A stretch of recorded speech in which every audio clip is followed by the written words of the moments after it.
electric car back to a gasoline-powered vehicle. So we're converting it backwards. So somebody has taken this car, pulled the 4-cylinder engine out of it, and converted over to a full electric car with 15 batteries. And I'm gonna convert it back to gasoline, but not just any gasoline. We're gonna put a small block Chevy with a 2-speed power glide, make it run back on the gasoline streetcar. This is a cooler. Got a liquid cooler fan, a liquid cooler pump for the hydraulic. And this is a what? Power steering, electric power steering pump.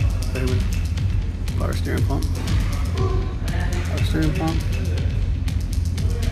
So I see this looks like he had it in storage for a while. Oh yeah, it's been in storage for a while. It's been parked for about 10 years. Holy cow.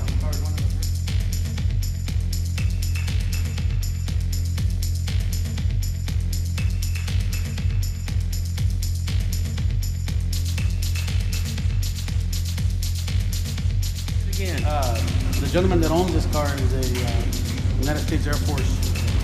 I don't know what his rank is, but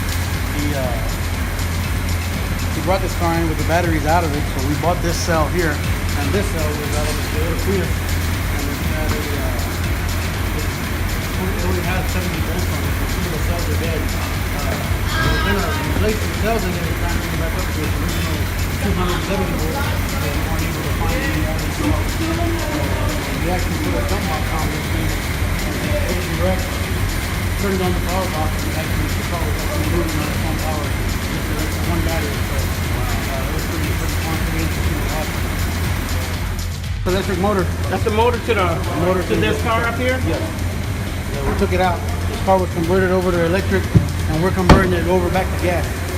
Why are you converting it back over to gas? Because the gentleman that bought this car, he wants to put all this stuff. He's going to build one of those slingshots, like a 3-wheel electric vehicle. He's gonna build it.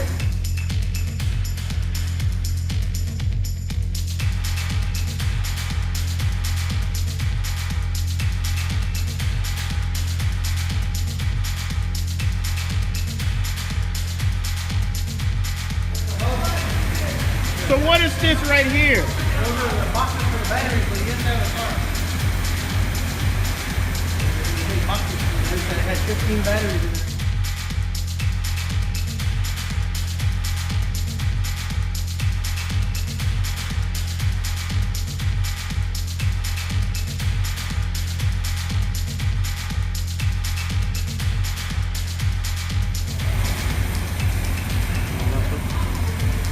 Stays in here All the way down to the dip. all the way down to the dip. What we're gonna do is we're gonna take the dip apart here, and I'm gonna make an adapter to adapt the drive shaft to here, so I can put a small